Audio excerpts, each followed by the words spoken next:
So let's go directly to meditation. Давайте напрямую перейдем к медитации.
Settle your body, speech and mind and calm the mind with mindfulness of breathing.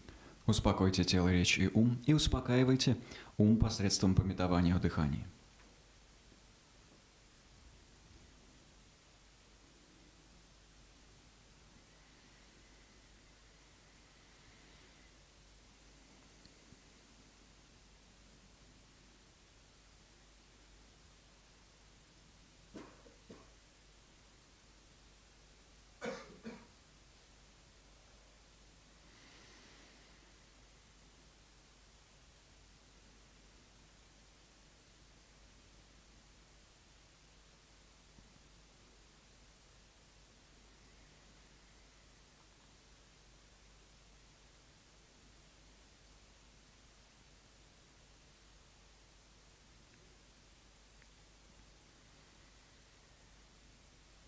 Then in the stillness of your awareness, withdraw all conceptual designations.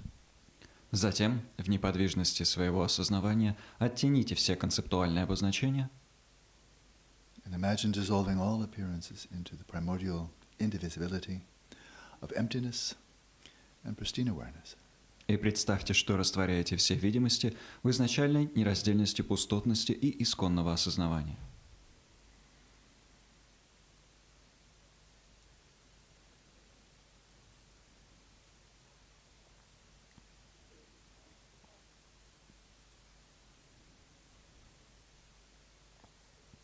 And rest there for a moment with the sense of the identity of your own pristine awareness and that of the Dharmakaya. Покойтесь какое-то время в этом состоянии, ощущая, что ваша самость — это и есть исконное осознавание и дхармакая.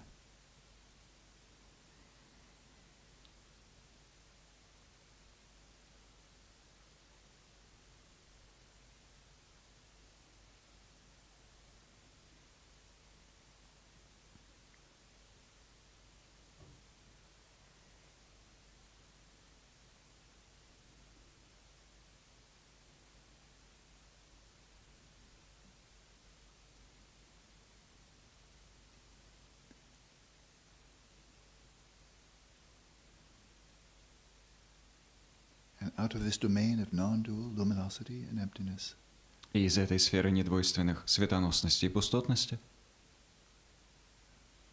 imagine arising spontaneously, either in your own form, but luminously pure, or as the form of your yidam, an expression of your own Buddha nature. представьте, что спонтанно возникаете либо в своей собственной форме, но состоящей из лучезарного света, либо в форме своего идама, проявления своей природы Будды.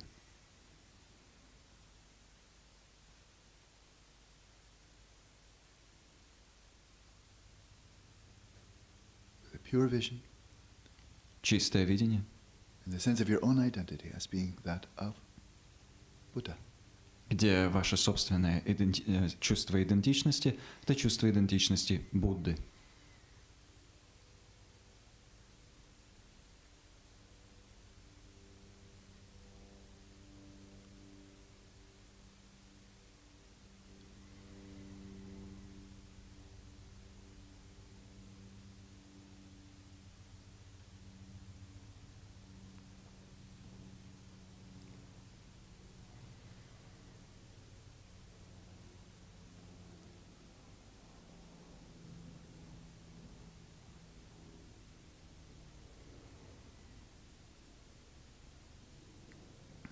And from this perspective, bring someone to mind who is very dear to you. И с этой точки зрения вспомните кого-то, кто вам очень близок. And attend very closely to this person. И очень пристально этому существу внимайте.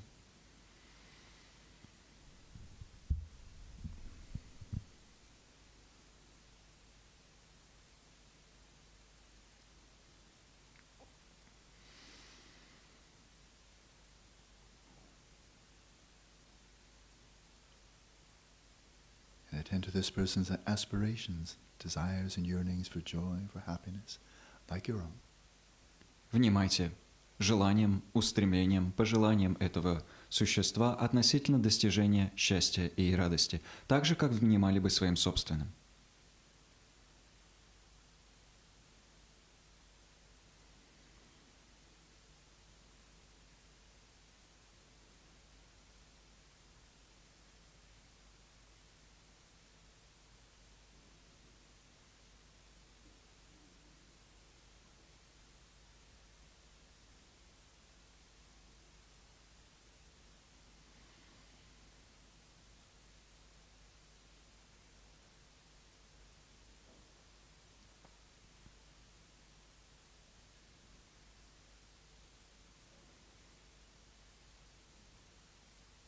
With every out-breath arouse the loving aspiration may be truly well and happy.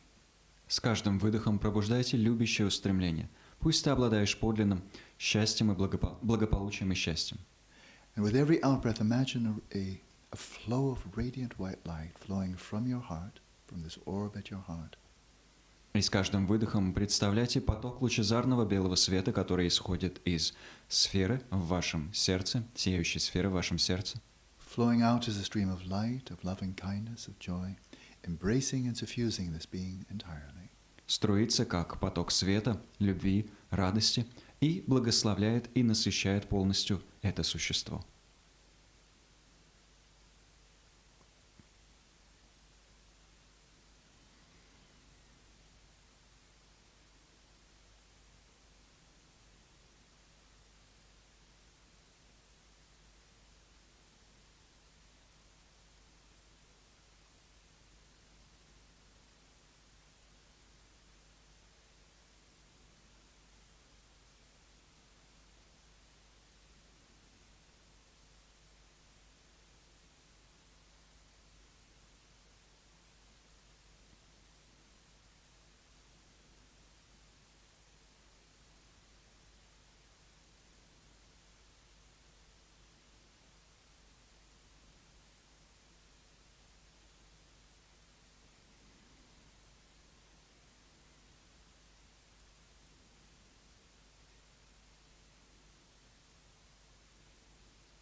And breath by breath, imagine this person finding the hedonic well-being and the genuine happiness, the fulfillment that he or she seeks. Дыхание за дыханием представляйте, что этот человек достигает гедонического благополучия и подлинного счастья, к достижению которого стремится.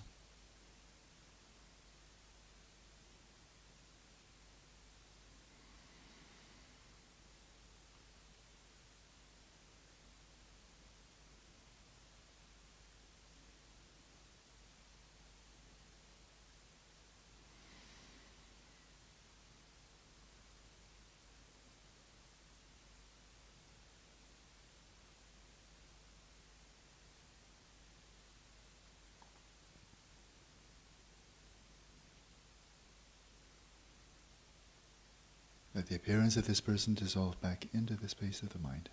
Пусть облик этого человека растворится обратно в пространстве ума.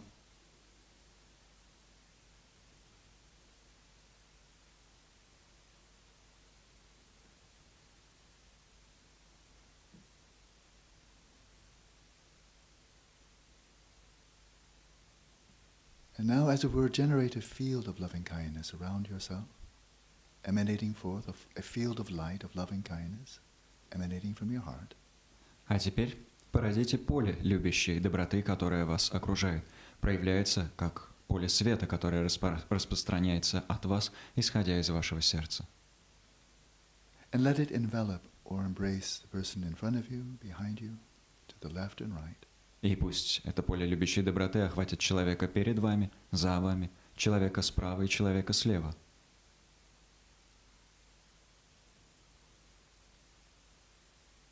Whoever is closest to you. Тех, кто рядом, ближе всего к вам. And practice as before, with every out-breath arousing the aspiration of loving kindness. И практикуйте, как и ранее. С каждым дыханием пробуждайте все больше устремления любящей доброты. Filling the space, permeating each being with the light of loving kindness. Заполняя пространство, насыщая каждое существо светом любящей доброты. With each out-breath, arouse the aspiration, may you, like myself, be well and happy. С каждым выдохом порождайте устремление. Пусть вы, подобно мне, обладаете благополучием и счастьем.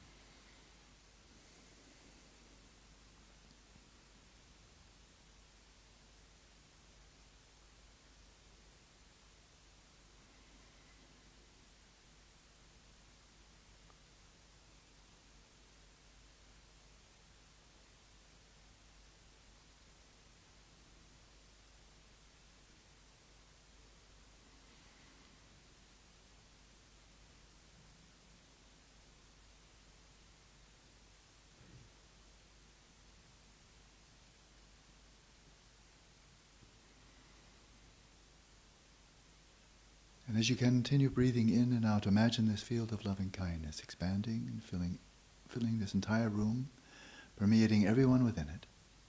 Продолжая вдыхать и выдыхать, представляйте, что это поле любящей доброты распространяется еще больше, охватывая все помещение и пронизывая всех, кто в нем находится.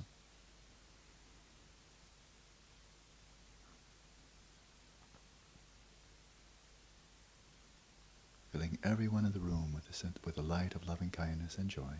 Заполняя всех, кто находится в этом помещении, светом любящей доброты и радости.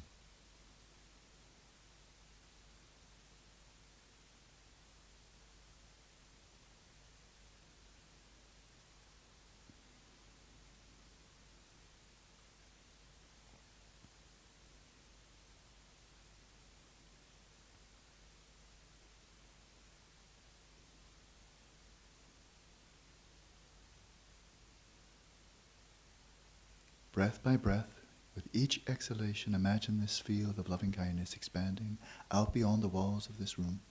Дыхание за дыханием представляйте, что это поле любящей доброты распространяется, выходя за пределы стен этого помещения. Extending out over the whole community of this Kунсангар, this retreat center. Распространяется, охватывая все сообщество, находящихся в Кунсангаре, данном ретритном центре. Wishing every sentient being, human and non-human, wishing each one well. Желая всем существам, людям и существам нечеловеческим благополучия. With every out-breath, arouse the aspiration, may you find happiness in the causes of happiness. С каждым выдохом порождайте устремление. Пусть вы обретете счастье и причины счастья.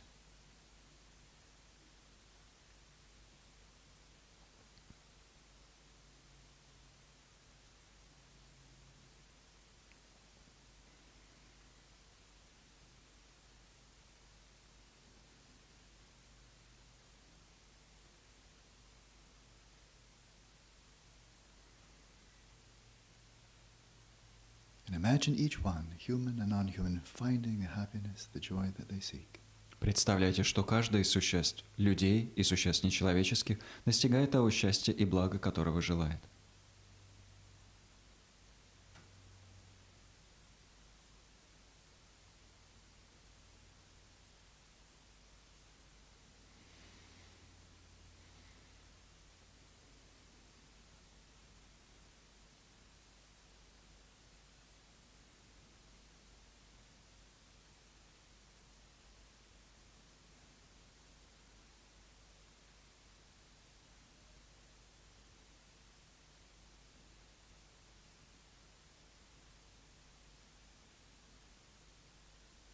With every out-breath, continue expanding this field of loving kindness above and below and to all the sides, out over the surrounding neighborhood and countryside.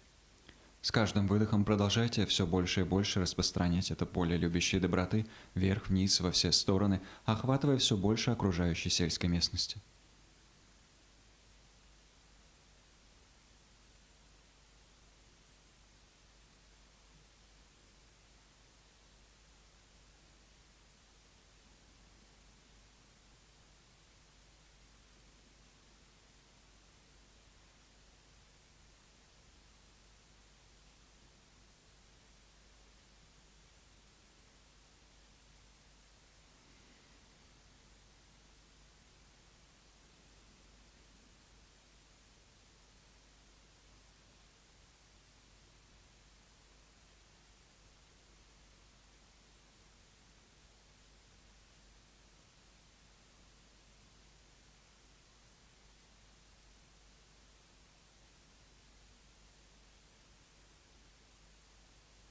this inexhaustible source of light at your heart, continue to expand the field north, east, south, and west. На основе этого неистощимого источника в своем сердце продолжайте расширять поле в западном, северном, южном и восточном направлении.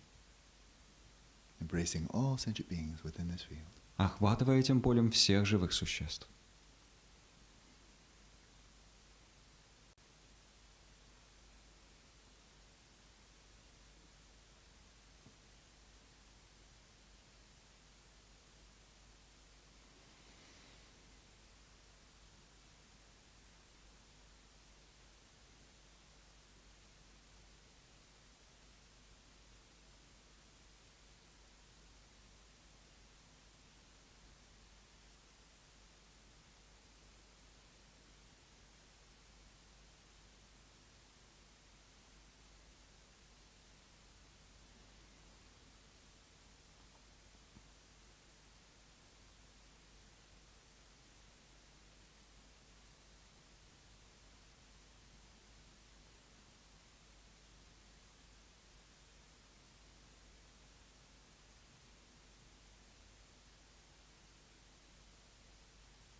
Out over the land, the lakes and rivers.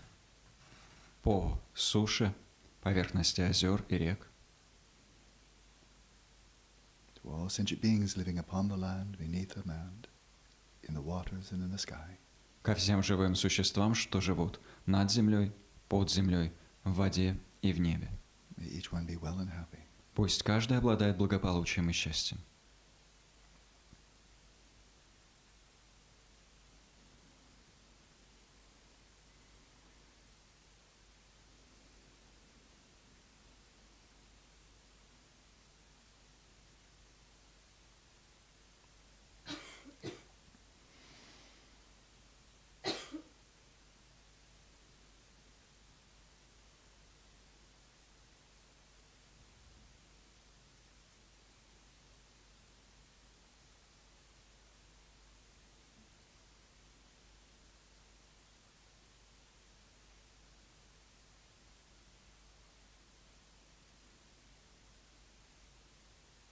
Across the continent and over the seas.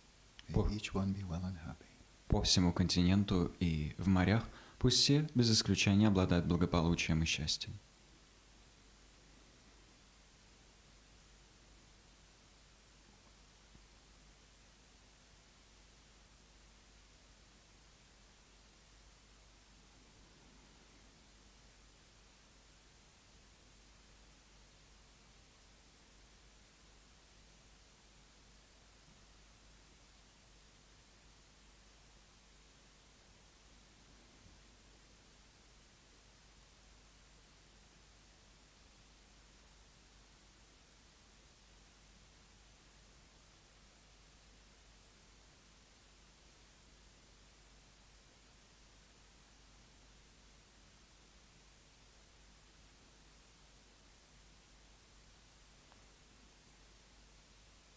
Let this field of loving kindness expand and embrace the entire earth and all those who dwell upon it. Пусть это поле любящей доброты распространяется и охватывает всю землю и всех, кто на ней обитает.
And like a supernova, expand this light in all directions out through space Затем, подобно суперновой, распространить этот свет во всех направлениях по протяженности космоса, embracing all worlds that are inhabited by sentient beings. охватывая все миры, что населены чувствующими существами, The aspiration may each one find happiness and the causes of happiness. с устремлением, пусть каждая отыщет счастье и причины счастья.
Imagine all sentient beings completely purified Представьте, что все чувствующие существа полностью очищены and finding the bliss of perfect awakening. и обретают блаженство совершенного пробуждения.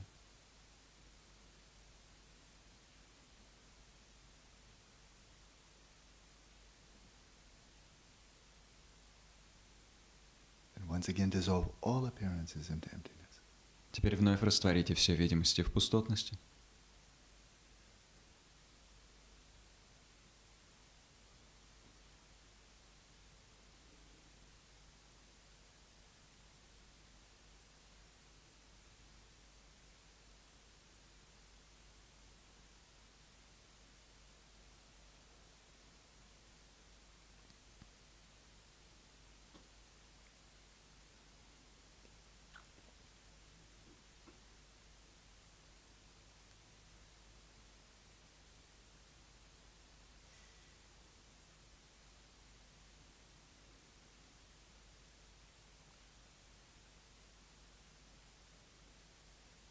And once again, out of emptiness arise, in this purified illusory form, И снова из пустотности проявитесь в этой очищенной иллюзорной форме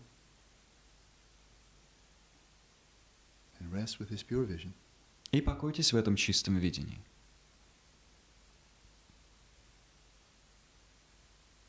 viewed from the perspective of pristine awareness. Воспринимаем с точки зрения исконного осознавания.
So return to the text.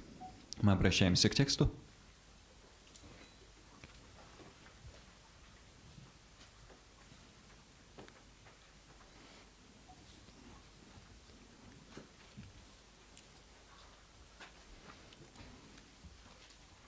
So the last aphorism, of course, was alternately practice, sending and taking.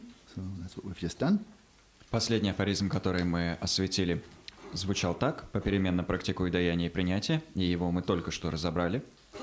As you can see, there's a lot of material here you can review at your leisure.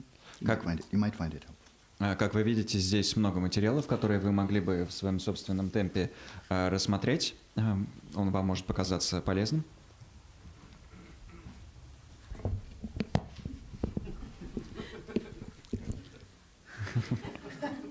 I wish it were ice cream then. Жаль, что не мороженое.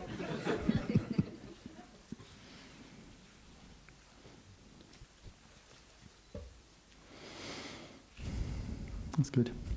So the next aphorism, very straightforward, you understand it already. Mount them both upon your breath. В следующем афоризме все очень прямолинейно, вам и так уже этот пункт ясен. Привяжи их оба к своему дыханию. So, in terms of this practice of Tonglen, we can ask a very practical question. Применительно к этой практике Тонглен мы можем задать очень практический вопрос. What's the benefit? Каковы преимущества? And there's benefit of which we can be certain, and that is through cultivating the mind in this way. It's bound to arouse, to germinate the seeds of loving kindness, compassion in our own mind streams, and we'll be the first recipient, for sure, of the benefits of such practice. Есть преимущество, относительно которого мы можем быть уверены, и это преимущество состоит в том, что посредством выполнения этой практики мы активируем семена любящей доброты и сострадания в своем уме, которые тем самым благодаря этому возрастут. Так что наш собственный ум, безусловно, в этом смысле получит от этой практики пользу. It has an impact not only on our own emotions, let's say, but also on the way we view the sentient beings around us. Эта практика оказывает влияние не только, скажем, на наши эмоции, но и на то, как мы рассматриваем живых существ вокруг себя. For example, on quite a few occasions, we know or are very confident we're going to meet someone later in the day. Yeah, we have plans, we have appointments.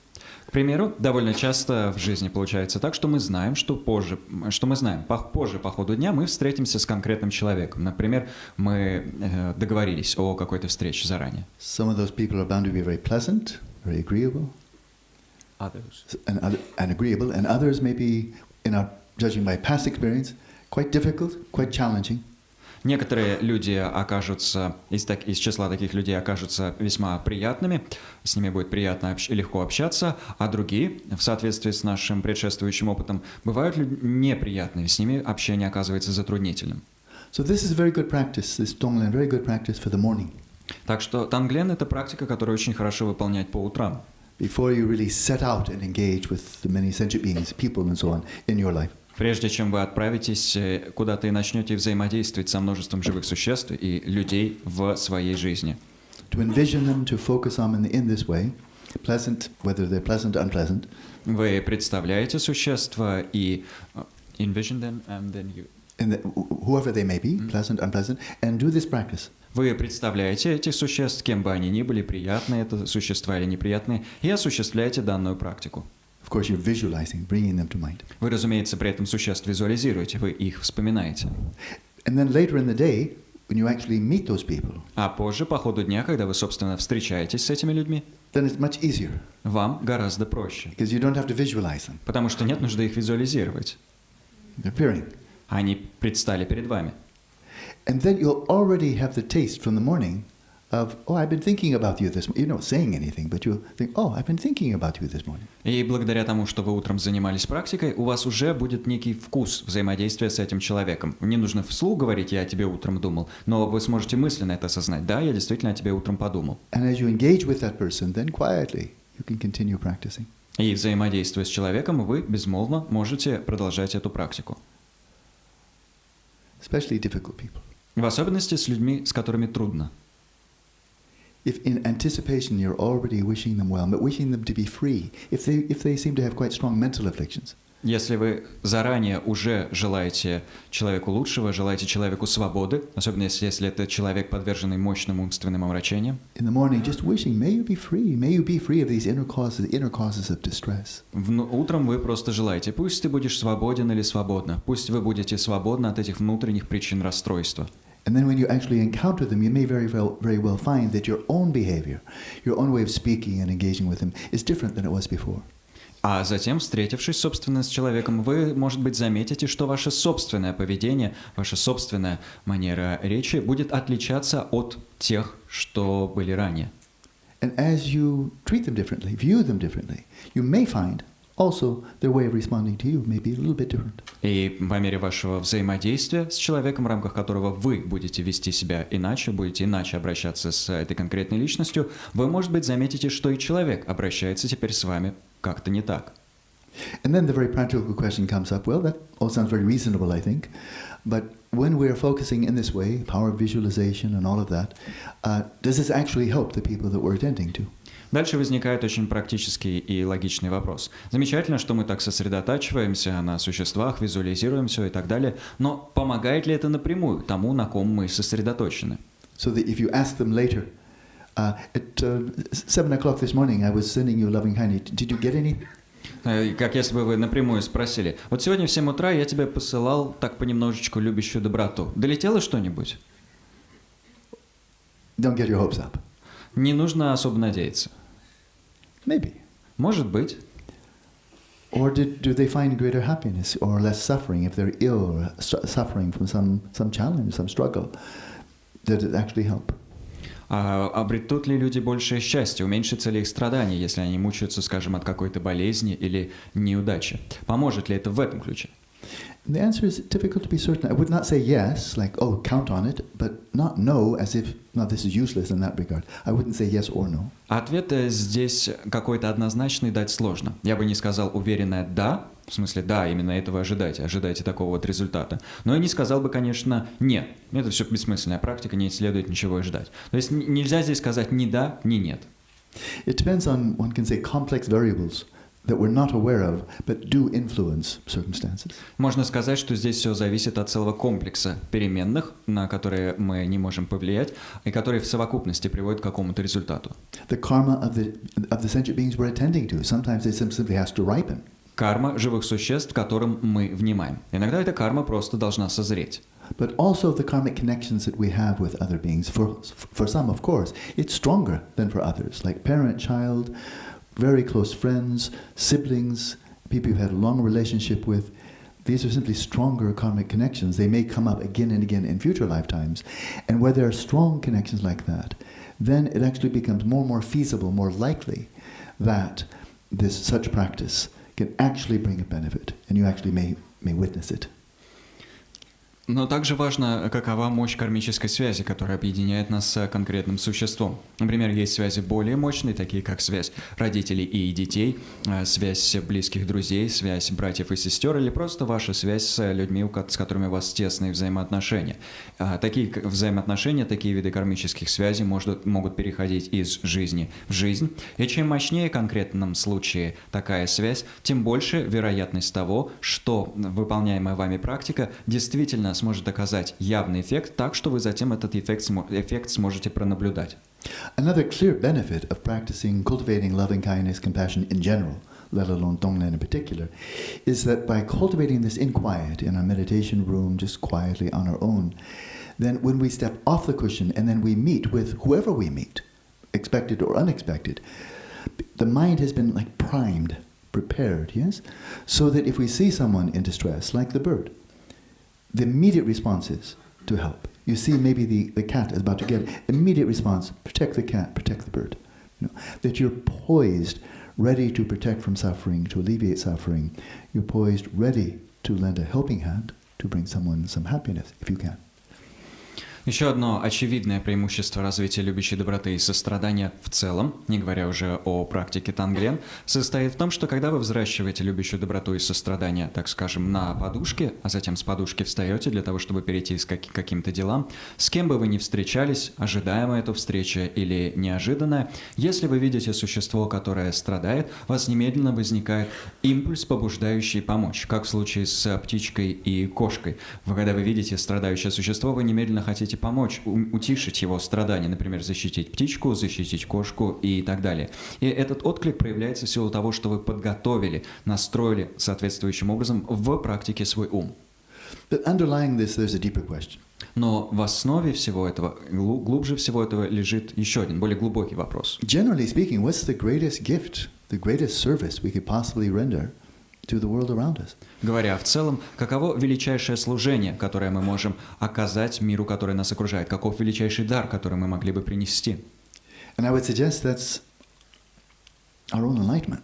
Я бы сказал, что это наше собственное просветление. In all the stages of realization, of deepening wisdom, of compassion, the abilities drawn from, power of samadhi and so forth, that's the, within our context, the opportunities we have, that's the greatest thing we could offer.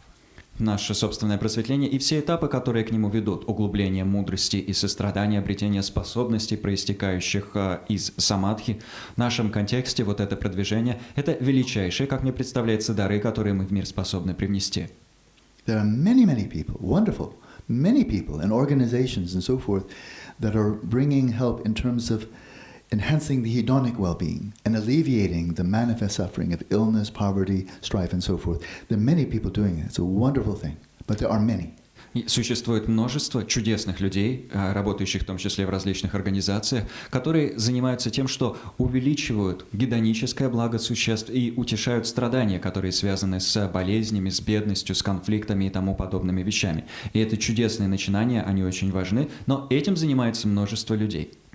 But as Jan Rinpoche said, out of 7.3 billion, there's only a tiny, tiny fraction of people with the precious human rebirth or life imbued with opportunity and leisure, such that they really are understanding Dharma. They have a clear understanding, and they're practicing, and they're gaining experience and realization. That's a very tiny number, tiny, tiny fraction. Но, как отмечал Янгтан Ринпоче, из числа 7 миллиардов 300 миллионов людей на этой планете лишь малая, ничтожно малая часть обладает драгоценным человеческим рождением, то есть жизнью, наделенной свободами и возможностями, обладающая подлинным пониманием дхармы, подлинной способностью ценить дхарму и посему занимающаяся изучением дхармы, практикой дхармы, продвигающаяся к достижению реализации. Из общего числа это ничтожно малая часть. Even within the context of Dharma, there's a relatively large number of people who receive teachings, they study, maybe they get degrees, become geshes, kempos, or get PhDs, and so on. Relatively large number. From among those practicing... Within context of Dharma, Buddha Dharma, let's say. Даже в контексте дхармы, скажем, Будда дхармы, есть относительно большое число людей, которые по-настоящему прилежно изучают учение, осваивают его, может быть, даже получают соответствующие ученые степени геше, кенпо и так далее. A fair number of scholars, quite a good number, East and West. Довольно велико количество ученых как на Западе, так и на Востоке. Among those, though, that relatively few, who are really reflecting very deeply, contemplating, reflecting, thinking deeply about Dharma, relatively few. Среди этого числа, однако, относительно невелико число тех, кто по-настоящему глубоко размышляет над дхармой, занимается ее обдумыванием, созерцанием дхармических тем. Относительно немногие заняты таким вот размышлением. And among those who do reflect deeply upon Dharma, there are relatively few who are really focusing deeply on practice, spending months, years in very deep meditation, single-pointedly. That's quite few. А из числа тех, кто по-настоящему размышляет над дхармой, очень невелико число тех, кто по-настоящему посвящает себя практике, по-настоящему проводит месяцы и годы в глубокой медитации, по-настоящему интенсивно практикует. Число таких людей, опять-таки, очень невелико. Whether in retreat or not in retreat, whether monk or layperson, relatively few really taking to heart Domdumba's counsel, give up all attachment to this life and let your mind become Dharma. That's a very tiny percentage. В контексте ретритного существования или вне ретрита, в контексте жизни мирянина или монаха, очень невелико число людей, которые принимают сердцем совет Драмтонпы: оставь всяческую привязанность к этой жизни и обрати свой собственный ум в дхарму. Очень невелико число людей, которые истинно следуют этому совету. But it's the benefits from such very pure and continuous practice, the benefits from that I am convinced the world most needs. Но, по моему мнению, именно те преимущества, которые такой образ жизни, такой образ существования, такая интенсивная практика способна принести миру, необходимы больше всего. So the greatest gift I think we can possibly offer is to become bodhisattvas. Величайший дар, который, как мне представляется, мы могли бы принести, это наше становление бодхисаттвами. Become vidyadharas. Становление видьядхарами. become Buddhas. становление Буддами. That's the greatest possible gift. В этом величайший возможный дар. And so this practice is clearly beneficial for becoming Bodhisattva, Arya, Vidyadhara, Buddha. This practice definitely, right down the mainstream. А эта практика, о которой мы говорим, безусловно, очень полезна для того, что в деле становления бодхисаттвой, существом Арьей, Видьядхарой и Буддой. То есть она напрямую по основному пути, основной стезе здесь нас ведет. So that's for the meditative practice, while you're formally in meditation, cultivating relative bodhicitta. That's a practice. Все это касалось формальной практики, когда вы пребываете в формальной медитации и взращиваете в ней бодхичитту. And then now to make this a 24-hour-a-day practice, what to do in terms of relative bodhicitta between formal sessions, when you're out there engaging with the world, people and so on. Взращиваете относительную бодхичитту, но дальше встает вопрос о том, как эту практику сделать охватывающей все 24 часа. То есть как продолжать развивать относительную бодхичитту, даже когда вы занимаетесь чем-то в миру, взаимодействуете с другими людьми и так далее. Here's where we need to really imbue this practice with the ones we've done earlier, specifically the practice of taking the impure mind as a path. You remember that one, yeah? Здесь нам необходимо напитать эту практику теми практиками, которые мы занимались прежде, и в особенности практикой принятия нечистого ума в качестве пути, которую вы, должно быть, помните. So you continue practicing that in between sessions. То есть вы продолжаете упражняться в этом же и между сессиями. And specifically really being on the alert for the emergence from, as you're engaging with whatever happens throughout the day, really being on the alert, when are those occasions when delusion arises, maybe a very strong sense of I am, or reification? When are the occasions when craving and attachment arise? When hostility or aggression arise? Observe when these arise in your own mind stream. И вы продолжаете описанное ранее практиковать и между сессиями, взаимодействуя с другими людьми и так далее. Но вы проявляете особую бдительность, особо бдительно следите за тем, как в вашем уме возникают омрачения. Вы особенно начеку относительно возникновения омрачений, таких, например, как мощное чувство «я есть», или овеществление, или страстное желание и привязанность, или агрессия и враждебность. Вы особенно бдительно следите за возникновением в своем уме этих вещей. And then when you see it, recognize it. И когда вы эти вещи увидели, вас призывают их распознать. Don't judge yourself for it. Don't be upset. Don't identify with it. Just, oh, there's anger coming up. Oh, there's craving coming up. Oh. Не осуждать себя, не расстраиваться, не отождествлять себя с возникшими вещами, а просто сказать себе: «О, проявляется гнев» или «О, проявляется страстное желание». Any mental affliction, but especially the three poisons. Любое из омрачений, но в особенности 3 яда. When they come up, then now be the real scientist of your mind. Когда эти омрачения проявляются, вам нужно стать подлинным ученым, изучающим свой ум. And see how they afflict the mind, how they disturb, disrupt, give distress to the mind. И увидеть, как они омрачают ум, тревожат ум, приносят уму беспокойство. Then when you note that, then consider, here's one sentient being experiencing mental afflictions. But this is a world full of sentient beings experiencing the same ones. И когда вы это отметите, вы сможете себе сказать: вот одно живое существо, которое переживает это омрачение, но вот целый мир живых существ, которые омрачениям подвержены. And so then practice Tonglen between sessions. И тогда вы между сессиями практикуете Тонглен. If anger is coming up, then immediately expand your mind. Если возникает гнев, вы немедленно расширяете сферу своего ума. And arouse the aspiration, may the anger of all sentient beings, may this descend upon me and dissolve it. Not that I want to be extremely angry, but imagine all of it dissolving into yourself. Imagine drawing in the anger from all sentient beings, dissolving this and extinguishing it in your heart.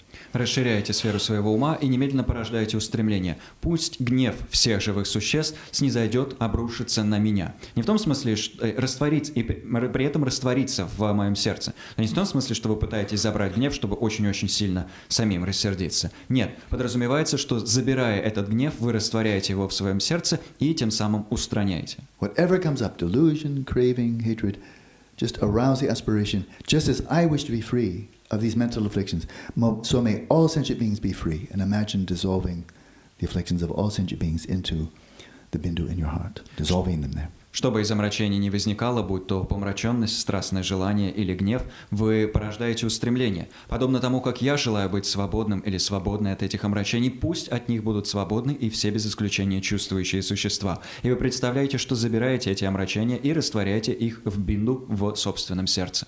So 3 objects, it says. Поэтому здесь говорится о 3 объектах. Pleasant, unpleasant, neutral. Приятное, неприятное и нейтральное. To pleasant, attachment arises. Unpleasant, aversion. To neutral, delusion or ignorance. По отношению к приятному возникает привязанность, к отношению к неприятному отторжение, по отношению к нейтральному безразличие. 3 poisons, 3 poisons. Это и есть 3 яда. And 3 roots of virtue is transform each of these into virtue. So you're taking actually your mental afflictions and transforming them or taking them onto the path. А 3 корня добродетели, которые здесь описываются в следующем афоризме, это преобразование 3 ядов в путь. То есть вы берете эти 3 омрачения, возникающие в уме, и их превращаете в сам путь. Привносите их на сам путь. And then, especially when you have no task that you need to attend to, like your email or business or what have you, when you're just walking at a bit of leisure, then the next aphorism is during all activities train with phrases. И когда же у вас нет какого-то особого вида деятельности, которым вы заняты, скажем, когда вы не отвечаете на электронные письма или не заняты каким-то конкретным делом, а, скажем, просто прогуливаетесь, у вас какое-то относительно свободное время, применительно к таким ситуациям в тексте дальше говорится: во всем, что делаешь, практикуй или упражняйся словами. So it can be the phrases cited here as examples. Здесь в конспекте приведены примеры таких фраз. I think these are again from a very early commentary, Sechibur. Они опять-таки исходят из очень ранних комментариев, таких как комментарии Серчельбувы. Or simply the phrases of cultivation of compassion. May each one be free of suffering and its causes. May each being, every being find happiness in its causes. И опять-таки это могут быть также и простые фразы взращивания сострадания, пусть все без исключения существа избавятся от страданий и их причин, и взращивания любящей доброты, пусть все существа обретут счастье и его причины. So in this way you can really start more and more realizing Dondrumpa's advice, and that is let your mind become Dharma. И таким образом вы сможете во все большей степени следовать совету Драмтонпы о том, что нужно уму позволить обратиться в дхарму. So that covers the second of the 7 points of the 7-point mind training. Это был 2 из 7 пунктов тренировки ума. And then the third point, the big one for which Lojong is generally very well known. Затем 3 пункт, пункт очень значительный, именно благодаря этому пункту особенно известны учения Ладжонга. That, of course, is transforming adversity into an aid or support for your practice, for your awakening. Это, разумеется, преобразование тягот в помощь или опору для духовного пробуждения. So we see these teachings, as is commonly known, these teachings of Lojong are especially not only helpful but actually indispensable in times that are very degenerate. Как мы уже слышали, эти учения Ладжонга не просто особенно полезны, но и незаменимы во времена особого упадка. I think we can say these are very degenerate times. А мы, думаю, можем сказать, что времена у нас сейчас очень упадочные.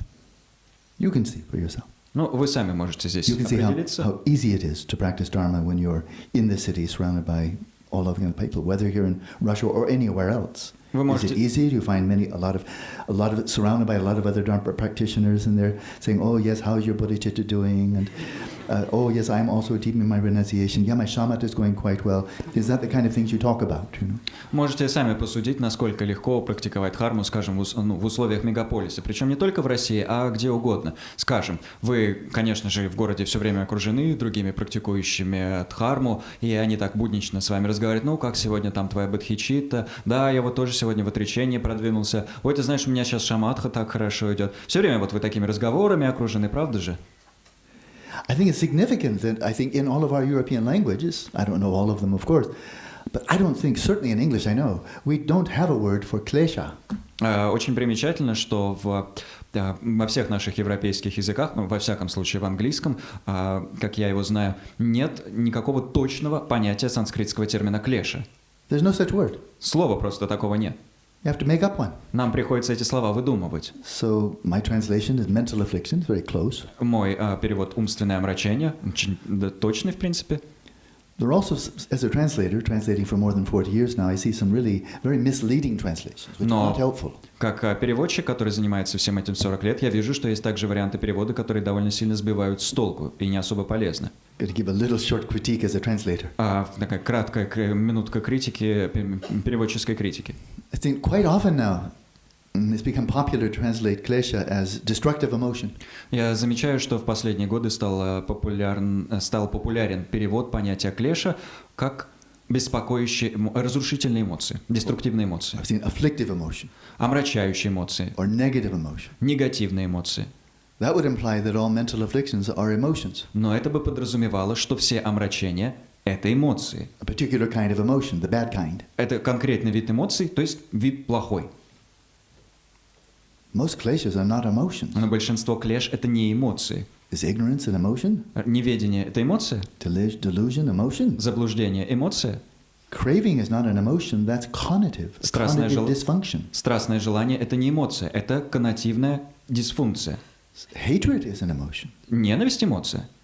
But in the Buddhist psychology, there are 51 mental factors, and then there are 6 primary mental afflictions and 20 secondary mental afflictions. So it gets very detailed. В буддийской психологии мы выделяем 51 умственный фактор, и в их числе выделяем 6 коренных омрачений и 20 второстепенных. То есть здесь очень подробная классификация. Only a small fraction are emotions. И только незначительная часть этих омрачений – это эмоции. Quite a number of are cognitive afflictions. Значительная часть омрачений – это омрачения когнитивные, Attentional afflictions. омрачения внимания, Cognitive afflictions. омрачения когнитивные, Like delusion. такие как заблуждение. And then there are emotional afflictions also. Но есть также и эмоциональные омрачения. So the simple point is we don't have a word То есть, попросту говоря, у нас нет адекватного слова in our Western languages. в наших западных языках.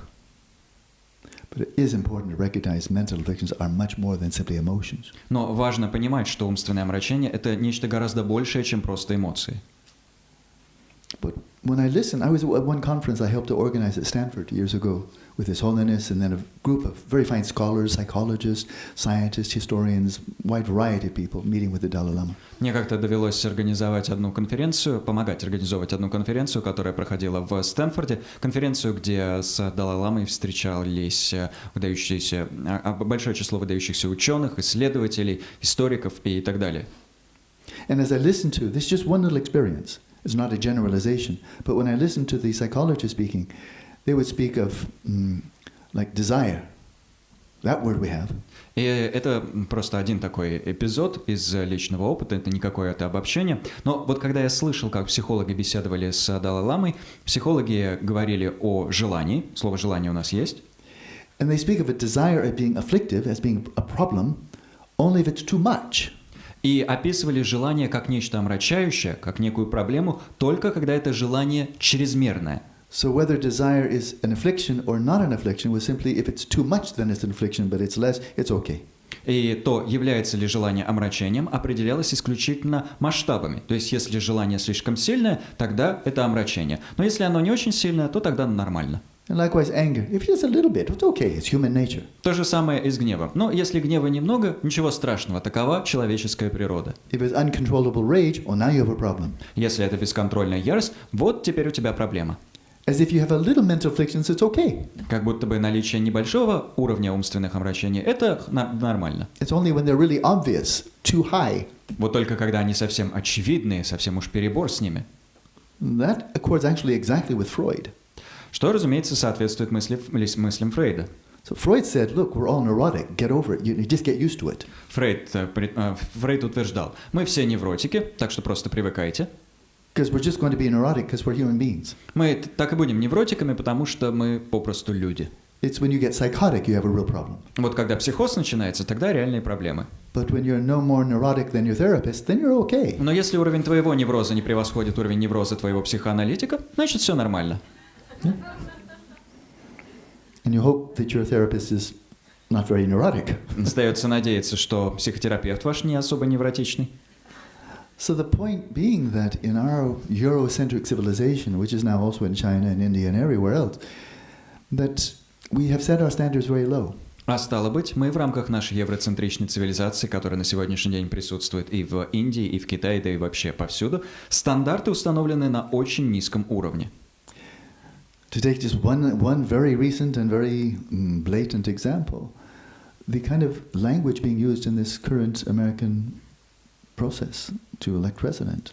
Приведем в качестве примера очень явный и относительно свежий пример. Те языковые формы, которые используются по ходу вот этого предвыборного процесса выборов американского президента. It's unfortunately obvious that many millions of Americans feel it's okay if the people who want to become president, if they lie frequently and with no regret, no conscience at all, that's okay. К большому сожалению, выяснилось, что большое число миллионов американских избирателей считают, что нет ничего страшного в том, чтобы человек, который хочет стать президентом, откровенно, в наглую и без какого-либо сожаления лгал. Это нормально. And if their speech is abusive, that's normal. Если речь оскорбительна, это нормально. And if they're slanderous, putting down other people, that's normal. Если человек чернит других, принижает других, это нормально. And when they're more relaxed, if it's just idle gossip, that's fine. А если в состоянии более расслабленном человек просто бормочет попусту, просто попусту болтает, это тоже нормально. That seems to be now for many people perfectly acceptable. И для многих людей это сейчас кажется совершенно допустимым. From a Buddhist perspective, it doesn't matter what party you belong to, all those types of speech, those are the four non-virtues of speech. They all lead you to a lower realm. С буддийской же точки зрения совершенно не важно, какова твоя партийная принадлежность. 4 перечисленных вида речи – это 4 неблагих вида речи, которые приводят тебя к перерождению в низших царствах. So when we're living in a society which is pretty global now, where mental afflictions are simply considered to be normal. Поэтому, когда мы живем в обществе, которое на сегодняшний день стало довольно глобальным, в обществе, в котором умственные омрачения стали считаться нормой, And acting upon them is simply considered to be human nature. А выражение этих омрачений в действиях теперь считается просто частью человеческой природы. And there's virtually no notion at all of genuine well-being in society at large. При том, что в обществе в целом практически отсутствует какое-либо представление о подлинном благополучии. The focus is almost entirely on hedonic. Общество почти полностью сосредоточено на гедонии. The notion of path to awakening. Идея пути к пробуждению.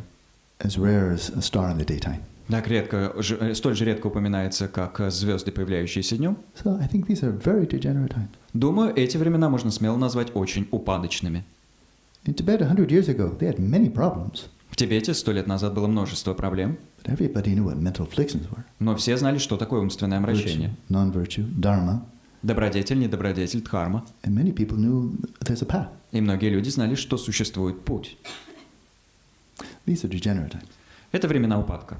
In degenerate times, it's not easy to practice dharma. Во времена упадка практиковать дхарму нелегко. And don't expect much support from surrounding society, because they have different priorities. И не следует ожидать особой поддержки со стороны окружающего общества, потому что у него другие приоритеты. And different worldview. Другое мировоззрение. And embrace a different way of life. И совершенно иной образ жизни. So we're all like those fish swimming upstream. Мы подобны рыбам, которые плывут против течения. The current of society is flowing the opposite direction. Течение общества устремлено в другую от нас сторону. So if we can take such adversity, если мы сможем взять подобные тяготы, unfavorable circumstances, неблагоприятствующие обстоятельства, and transform that into kind of energy to propel us along the path, и преобразим их в некую энергию, которая подтолкнет нас по пути, then that can be tremendously beneficial. Тогда все это может оказаться чрезвычайно полезным. Like Gungmabashi, from whom I received the teaching, taking in his own life tremendous adversity. Как в случае Кунгабарши, от которого я получал эти учения, который в своей жизни вытерпел невероятные тяготы. And transforming all of that to a tremendous deepening and enriching of his own practice. И преобразил их все в невероятное углубление и обогащение своей собственной практики. So the next verse then, in this third point, is when the physical world and its sentient inhabitants are enslaved by vices, transform adversities into the path of spiritual awakening. Следующая строфа звучит так. Когда весь мир, или в немножко другом варианте, когда физический мир и его чувствующие обитатели порабощены пороками, преобразуй невзгоды в путь к духовному пробуждению. So this is really bringing view, shifting our way of viewing what's happening. Это действительно изменяет наш способ восприятия происходящего. Normally, outside of the context of Dharma, when something bad happens, like global warming, or there's a riot, or there's chaos, or there's genocide, and so forth, so forth, the terrible things that happen in the world done by human beings. Обычно, в обычном контексте, вне контекста дхармы, когда в мире происходит что-то ужасное, здесь забастовка, здесь восстание, здесь война, здесь геноцид и так далее, происходят ужасные вещи, которые творятся людьми. Or more personally, just awful things happen to us. Adversity strikes. Или, если уж перейти на более личный уровень, когда ужасные вещи случаются с нами, то есть когда мы сталкиваемся с какими-то тяготами, The natural habitual samsaric response is to find someone to blame.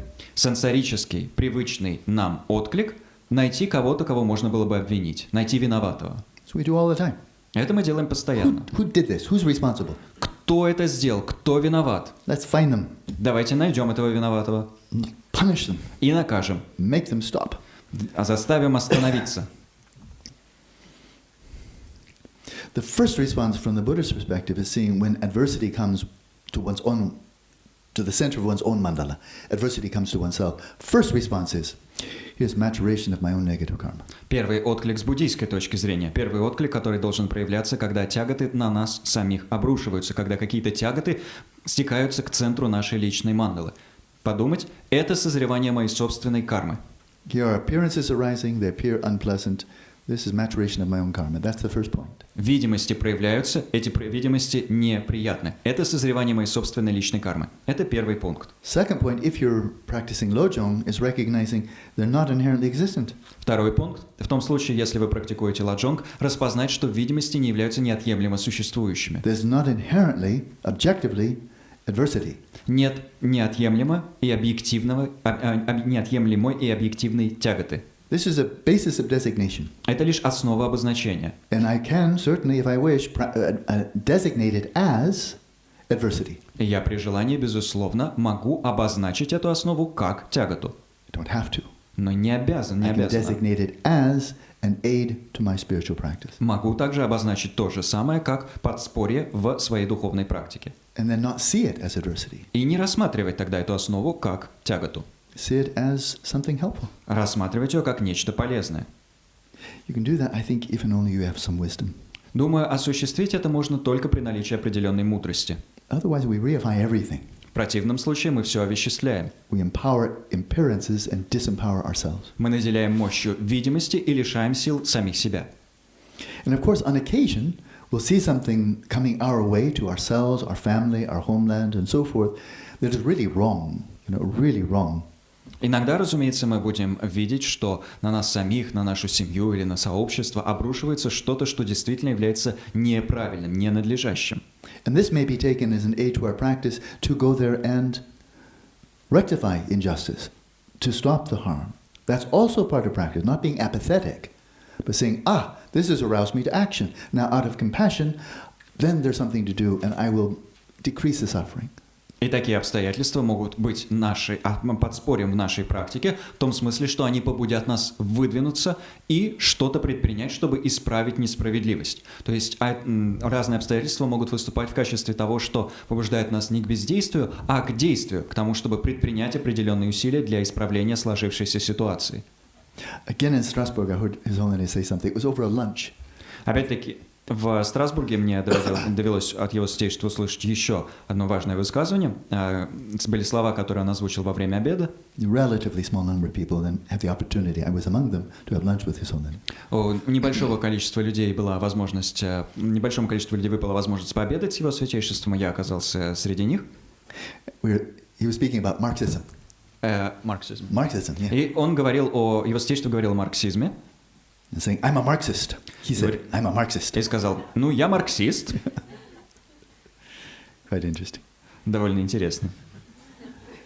But what I found, I've heard him say this before, a long time ago. Но мне доводилось уже от него такие тезисы слышать довольно давно. I'm more Marxist than capitalist. Он сказал, я в большей степени марксист, чем капиталист.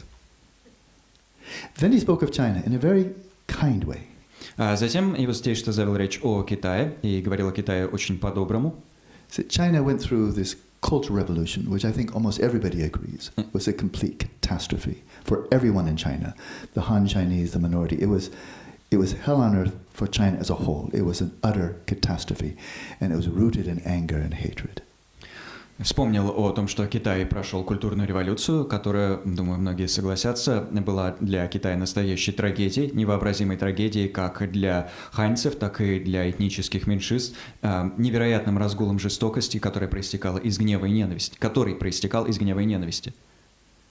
And I think more broadly speaking, and he was speaking about revolutions that are ignited by hatred, by anger. И, говоря более общо, его святейшество рассуждал на тему революций, которые разжигаются в силу гнева и ненависти. The revolution that started my country. Например, революции, с которой начались Соединенные Штаты. Taxation without representation. That was the motto. Лозунгом этой революции that was the motive that from American, the founders of the American Revolution. They were angry. This is not fair. This is not just.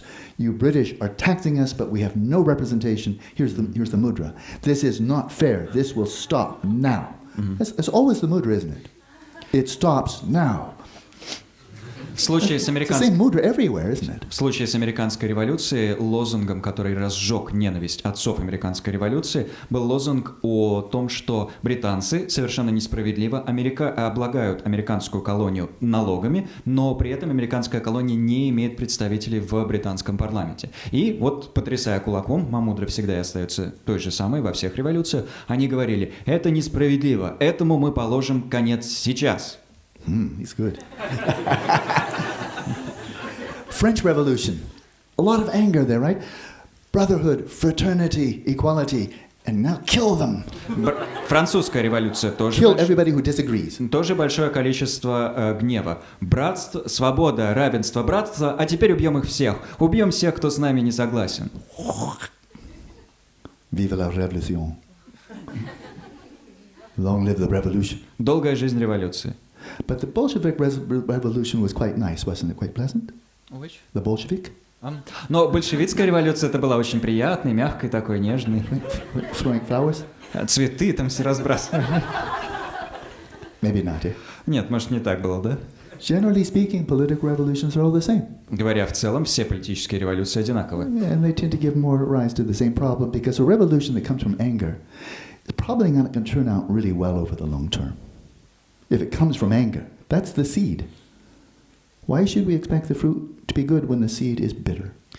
Все эти революции в целом порождали еще больше аналогичных исходным проблем, потому что если революция проистекает из гнева, семенем оказывается гнев. Так почему же мы ждем, что плод, который будет порожден этим семенем, окажется фундаментально отличным от семени по природе? So His Holiness says something I found very sweet. Его святейшество сделал заявление, которое мне показалось очень милым. He said, I'd like to see another revolution in China. Он сказал: мне бы хотелось увидеть в Китае еще одну революцию. A cultural revolution rooted in and aroused by compassion. Культурную революцию, которая коренилась бы в сострадании и была бы им вызвана. And a revolution, a cultural revolution to revive, to enrich, to support, to nourish the tremendous civilization of China. Культурную революцию, которая предназначена была бы для того, чтобы пробудить, напитать, оживить, освежить невероятную cultural civilization, great civilization of China. Yeah, 5,000 years of civilization in China and all the minorities. Yeah? Великую культурную цивилизацию Китая. Китая, который существует 5000 лет, и всех нацменьшинств. Scary thought, yeah? Страшная мысль, правда? That's his wish for China. Это его пожелание Китаю. Out of compassion, may you enrich your own civilization and enjoy the fruits of your tremendously rich, ancient, diverse civilization, culture. May you enjoy. That's his wish. No wonder the Politburo is freaking out from him. So dangerous man. Пусть вы в силу сострадания обогатите свою собственную культуру и наслаждаетесь плодами своей собственной 5000-летней великой цивилизации. Вот оно, это устрашающее пожелание. Неудивительно, что все Политбюро сидит и трясется. Какой страшный человек. Yeah, that's quite nice, eh? Довольно мило, правда? And every revolution should start with the individual.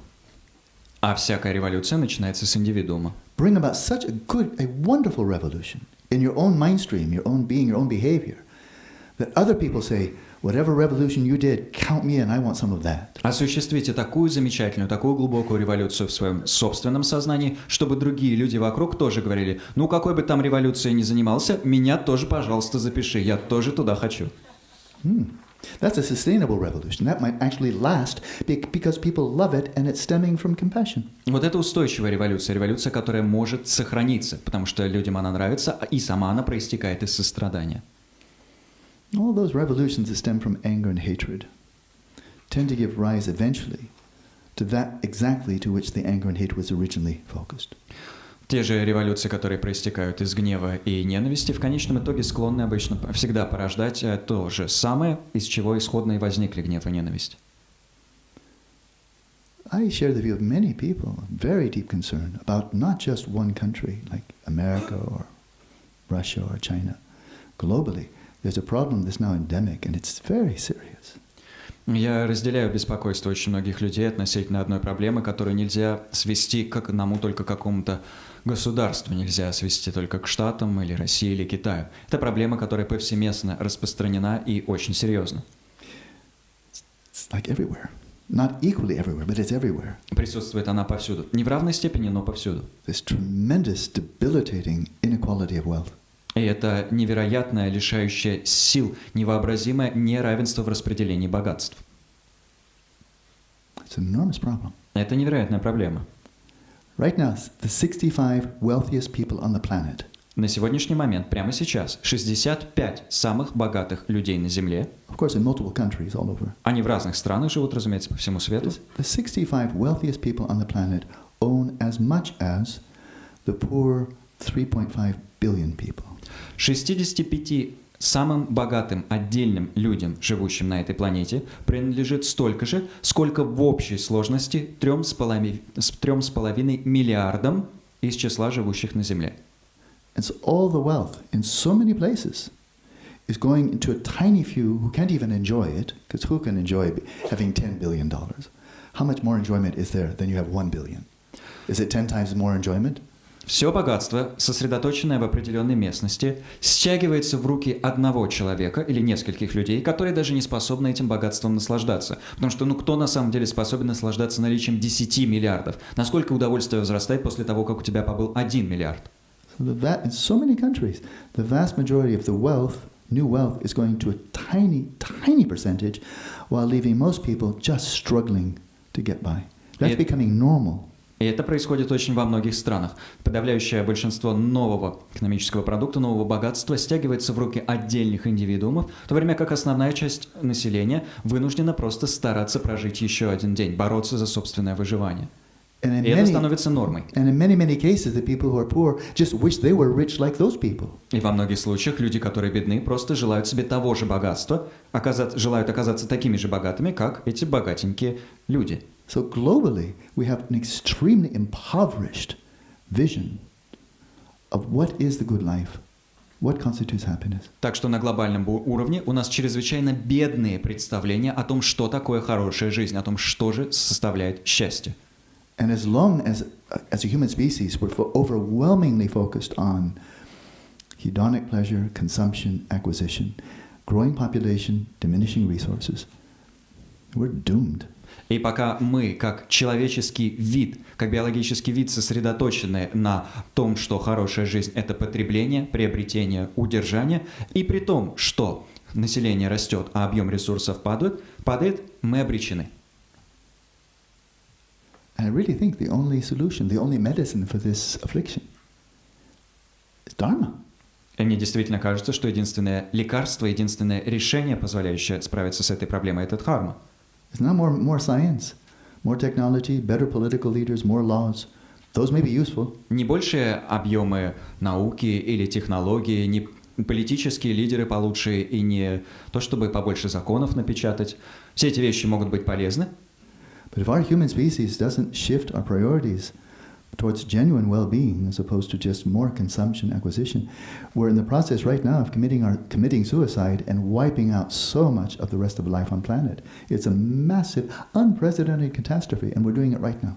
Если мы, как человеческий вид, не сделаем своим приоритетом подлинное благополучие в противоположность потреблению и приобретению, то мы в конечном итоге уничтожим себя, а вместе с собой великое множество других биологических видов. И это огромная катастрофа, которая разворачивается прямо сейчас. So those are my opinions. Но это все мои мнения. I'm just an old California hippie. Я просто старый калифорнийский хипарь. True. Maybe I'm wrong. Может, я ошибаюсь. You decide.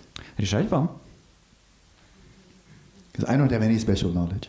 У меня никаких особых познаний нет. I didn't say anything you don't know. Я не сказал ничего, чего вы бы уже не знали. But what solution is there apart from Dharma? Но какие есть решения помимо дхармы? If you come up with them, let me know. I want to hear. Если придумаете, мне расскажите, хочу их знать. So a little bit more. We'll take our break. Еще немножко разберем и сделаем перерыв. The next aphorism Следующий афоризм. is blame everything on one culprit.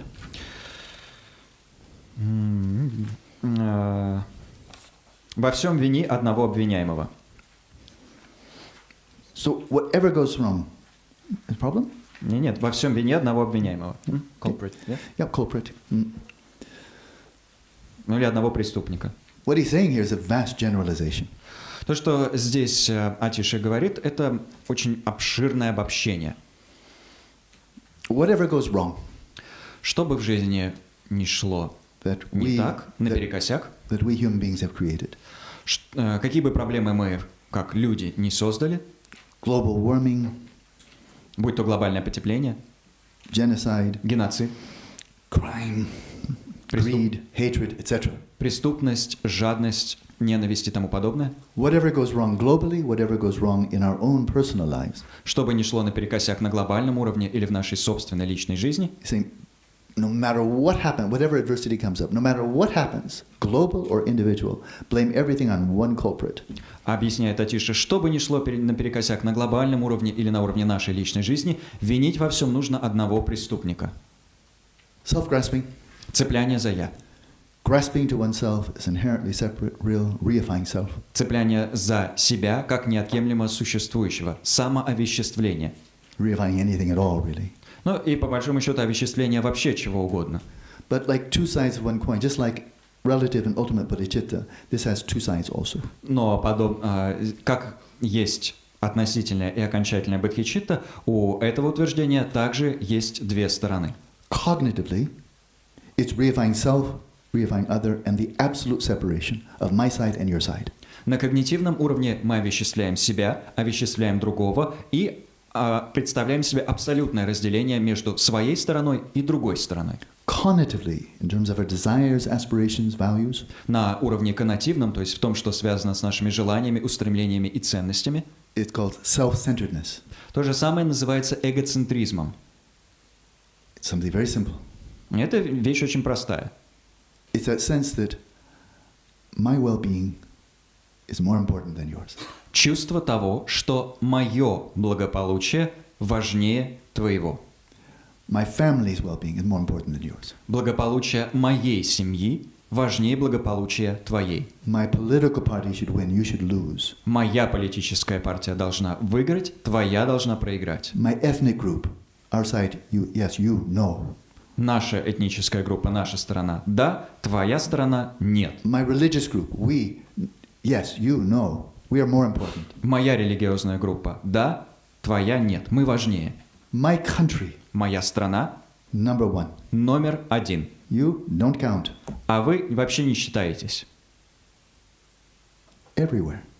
И так повсюду. Our species, Наш вид, human species, вид человеческий, род we're человеческий. number one. Мы номер один. All the other ones, food Все остальные – еда for us. для нас. It's everywhere. И так повсюду. One culprit, Один преступник one remedy. и одно лекарство. So get used to that. He's suggesting a radically different way of attributing blame. Так что привыкайте. Здесь Атиша предлагает радикально новый способ списания вины. Something really awful happens when we learn Dharma. I learned this very quickly in early 70s. Когда мы осваиваем дхарму, случается нечто радикально новое. Я это очень быстро усвоил, когда изучал дхарму в 80-е годы. Только начал изучать дхарму в 70-е годы. There was in my early 20s, I'm learning about all these mental afflictions. I never even heard of them before. I had no name for them.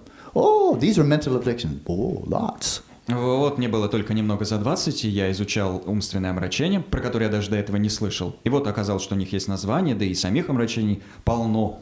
And then these are unwholesome types of behavior. Oh, lots. А потом, вот неблаготворные виды поведения. О, их тоже много. This is self-centeredness, and this is self-grasping. Oh, never heard those before. Вот это эгоцентризм, а вот это цепляние за «я».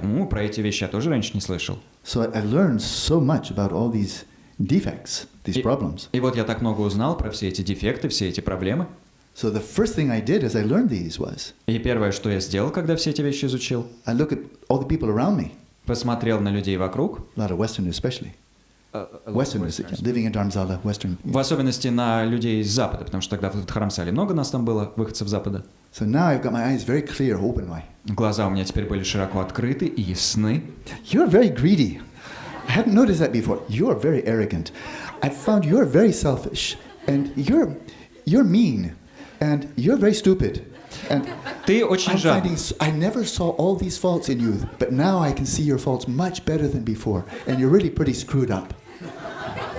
Ты очень жадный. Раньше я этого как-то не замечал. А вот ты какой-то заносчивый, этого тоже раньше было не очевидно. Ну, ты просто злючка, а ты вот очень глупенький. Раньше всех этих недостатков я в людях не видел. Well, I was practicing Dharma. That was a good thing. Но хорошо было, что я практиковал дхарму. I came all the way to Dharamsala to practice Dharma, so I know I'm pretty good, but you people are pretty screwed up. Но по-настоящему я ведь специально доехал до Dharamsala, чтобы дхарму практиковать. Так что у меня все было хорошо, но вот вы все какие-то подпорченные. At least someone here is really practicing Dharma. По крайней мере, хоть один человек здесь нормально практикует дхарму. That's what enables me to see your faults so clearly. Это и позволяет мне так ясно видеть ваши недостатки. And you need a lot of help. И вам нужно много помощи. If you come, I'll teach you. Вам нужна активная помощь. Но если вы ко мне придете, я вас поучу. I noticed this just a couple of months after I arrived in Dharamsala. И это я заметил буквально через пару месяцев после приезда в Dharamsala. Whoa. I've only been here a couple of months, and I'm already feeling superior to the people around me because I'm practicing Dharma. Я всего 2 месяца здесь нахожусь и уже чувствую свое превосходство над людьми, которые меня окружают, потому что я практикую дхарму. I was stupid, but not completely stupid. Я, конечно, был дураком, но не совсем уж тупицей. Because I knew this is all I wanted to do with my life. There was nothing else I had interest in. Потому что знал, что только дхармой мне и хочется в жизни заниматься, ничто иное не интересовало. So I used my imagination. Так что я использовал свое воображение. Okay, I've been practicing now for 2 months. Так, я сейчас практикую 2 месяца. And I'm feeling a little bit superior to most of the people around me. И чувствую некую толику превосходства над всеми вокруг. Especially the Westerners. В особенности выходцами Запада. I know more Dharma than they do. For 2 months I've been studying. Я больше них знаю дхармы, ведь я уже 2 месяца учусь. So a little bit arrogant. Немножко так высокомерен. But now I really want to devote my life to Dharma. Но при этом хочется посвятить жизнь дхарме. So how's it going to be after I've studied and practiced and really cultivated virtue for 5 years? Как же все будет обстоять, если я буду изучать дхарму, практиковать ее и взращивать подлинно добродетель на протяжении 5 лет? And most people are not really practicing that hard. А большинство людей ведь так уж усердно и не практикуют. Then I'll feel more superior. Тогда я буду ощущать еще большее превосходство. And then I'll practice for 10 years, maybe go into retreat, practice 20 years. And most people are not practicing for those 10-20 years. Most people are not practicing Dharma. А вот я буду практиковать 10 лет, может быть, уйду в какой-то ретрит, потом буду практиковать 20 лет, а ведь эти 10-20 лет большинство людей не будут практиковать дхарму. So the more I purify mind, the more I cultivate virtue, the more superior I will feel.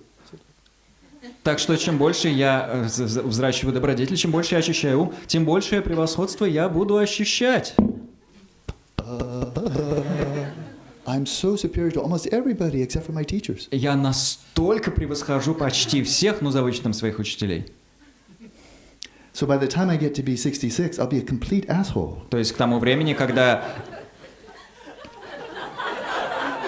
What's the better word? I think it's the best word. I don't know.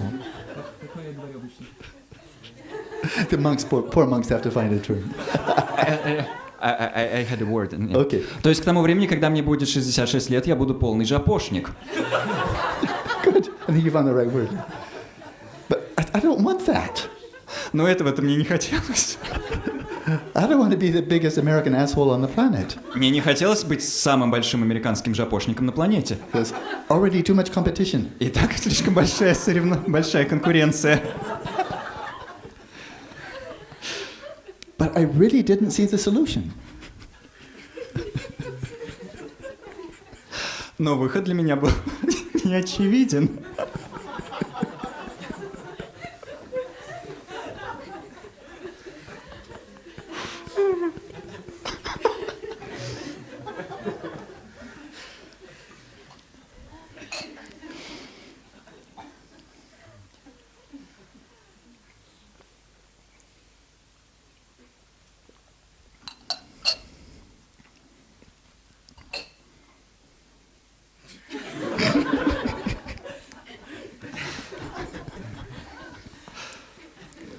Finished?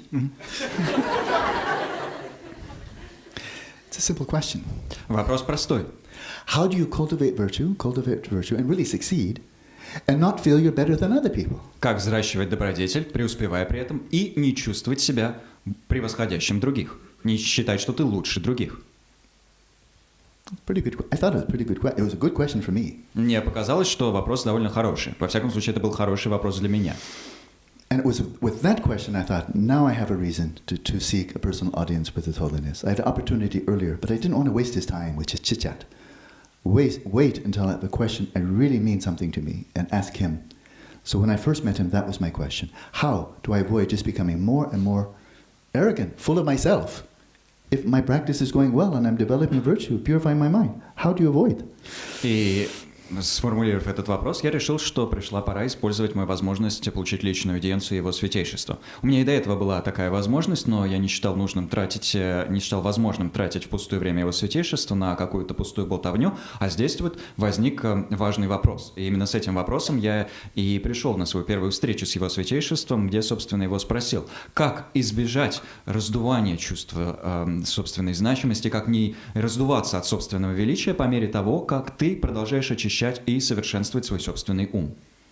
And then I'll tell the story. That's when you told me, well, if you were a beggar, really hungry, and you came to a very nice home, and you say, please, could you give me a little bit of bread, a little bit of leftovers? И вот, собственно, теперь эта история целиком. Его Святейшество мне тогда и сказал, если бы ты был попрошайкой, который умирал бы от голода, и ты бы пришел в какой-то красивый дом и сказал бы там, пожалуйста, дайте немножко еды, пожалуйста, дайте мне какие-нибудь остатки с вашего стола.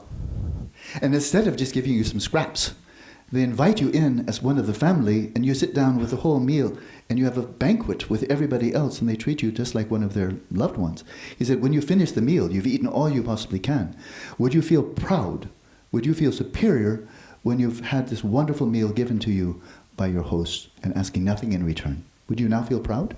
Разве и вот вы просите так о пище, и если вам в ответ не просто обрезки какие-то бросают в мисочку, а вас приглашают как дорогого гостя, усаживают за свой собственный семейный стол и обращаются с вами как с близким человеком, при этом утоляя ваш голод, вы, наевшись в таких вот обстоятельствах, разве станете преисполняться гордыней по поводу того, что вас так накормили? Разве раздуетесь от чувства собственной значимости?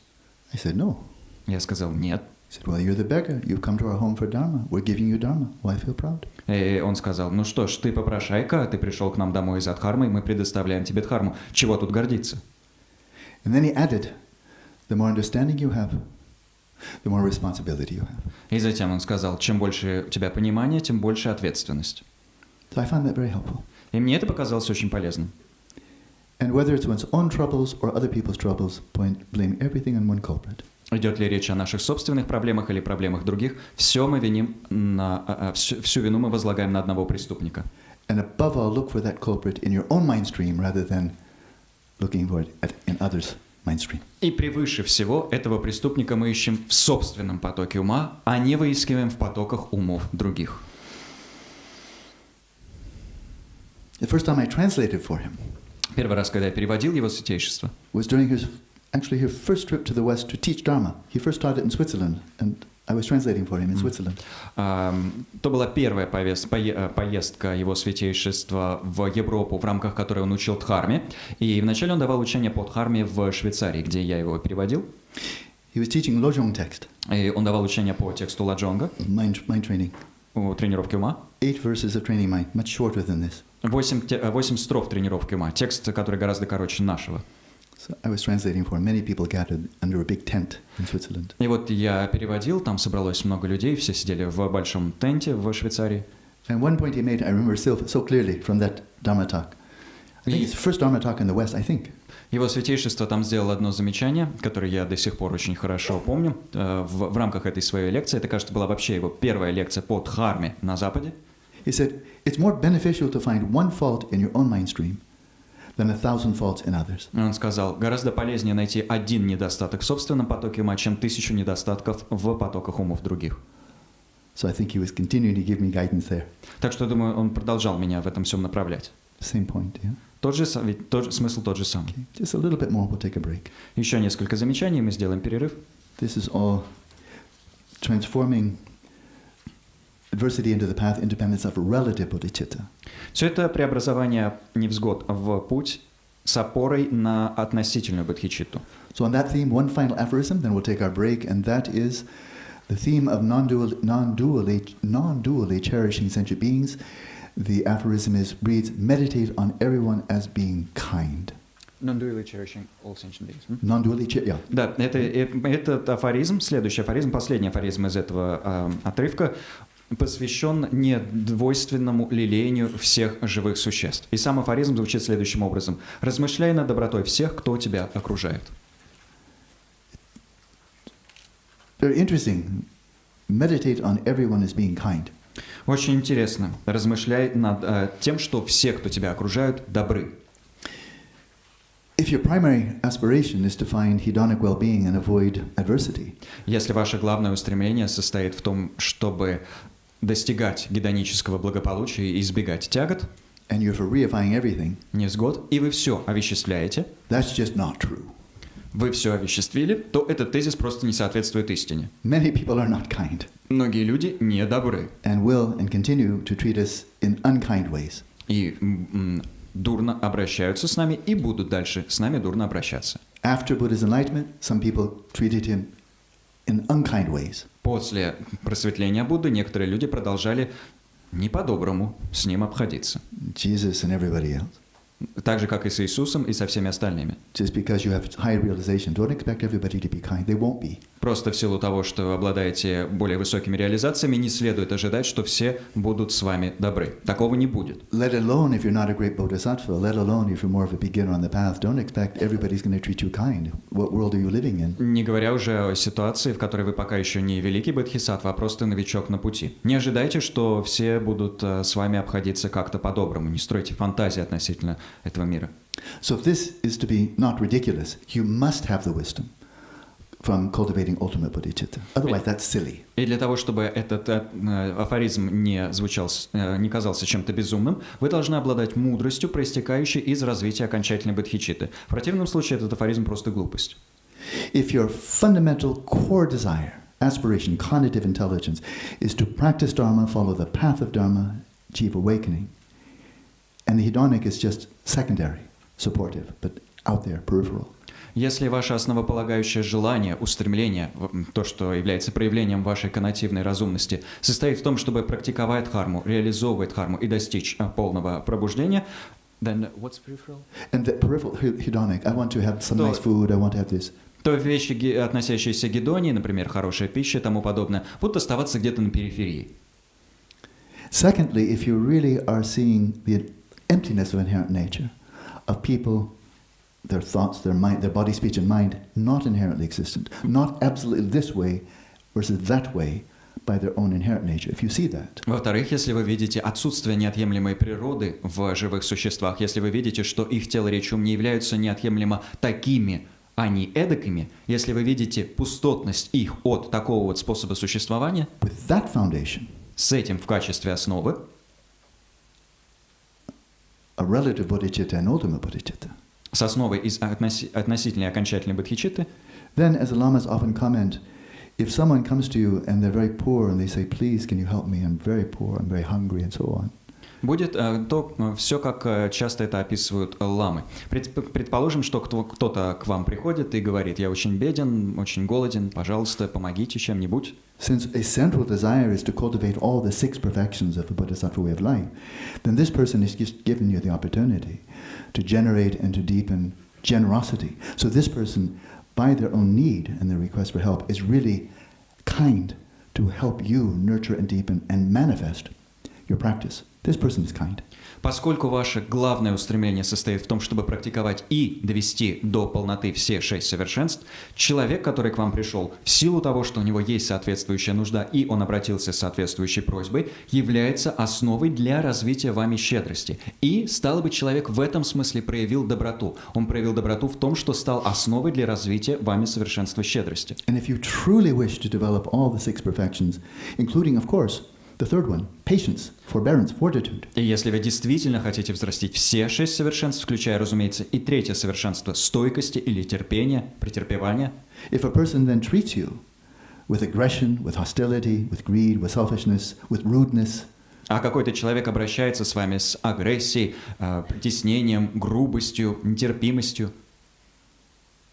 then you may view this person as kind Такого человека вы сможете воспринимать как доброго, in the same way. проявляющего доброту. В том же самом смысле. I can't cultivate generosity if there's no one to practice generosity for. Я не могу взращивать щедрость, если нет никакого возможного объекта щедрости. I can't strengthen and empower the virtue of patience and forbearance if I only meet pleasant people. Если я не смогу усиливать и укреплять совершенство терпения, если буду встречаться только с очень приятными людьми. I need adversity. Мне нужны невзгоды. I need to meet difficult people. Мне нужно встречаться с трудными Just людьми. like if you want to sharpen a knife, you need a whetstone, not butter. Как если хочешь заточить нож, нужен кремень, а не кусок масла. So from the Dharma perspective, Так что с дхармической точки this зрения, person who is very rude and aggressive and so forth, so helpful. человек, который был груб, агрессивен и так далее, вам очень помог. For me, this person was so kind. По отношению ко мне этот человек был очень добр. Like Kungabashi. Как в истории Кунгабарши. For me, the Chinese occupation, very helpful. Мне китайская оккупация очень помогла. Then, actually, all sentient beings arise to you, whether they're friendly or unfriendly, as kind. They're helping you in your practice. И тогда все живые существа, проявляют ли они доброту или наоборот, в буквальном смысле, предстают перед вами как добрые. They don't need to have the intention to help you, Им нет нужды иметь намерение вам помогать. but they are helping you Но они because вам of the помогают. way you've shifted your view. В And силу, therefore, from your perspective, they are kind. в силу того, как вы изменили свое видение, а стало быть, с вашей точки зрения, они добры. So, that's those 2 points, 2 or 3 points. Then that's transforming adversity into the path on independence upon relative bodhicitta. Эти 2-3 пункта – это преобразование невзгод в путь посредством относительной бодхичитты. And then we'll have transforming onto the path by ultimate bodhicitta. А дальше пойдет преобразование невзгод в путь посредством бодхичитты окончательной. So, we'll come back. 4:25, come back to meditation. В 4:25 мы соединимся и перейдем к медитации.